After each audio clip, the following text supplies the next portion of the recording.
们家里的空调开上24小时，一天一夜能耗多少电？来，电量监测仪咱都准备好了啊！接下来咱们就看看它一天能耗几度电。看，就是这种挂式空调啊，这是房东给我装的。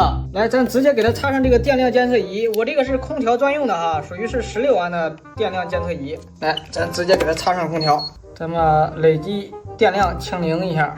好，清零完了啊！现在空调待机的功耗大概是1瓦左右。现在是上午的10点钟。今天的温度最高是35度，最低是27度。空调咱们给它设置26度制冷，风速的话设置个自动吧。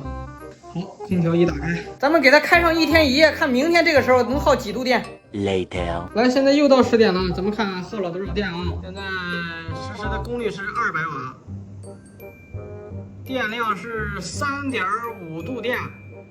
我去，这一天一夜才耗3.5度电啊！像我们这儿5毛5一度的话，看用了24小时。像我们这儿5毛5一度的话，还不到2块钱。我去，这也太省电了吧！这还是房东给我装的，看来真是良心房东啊！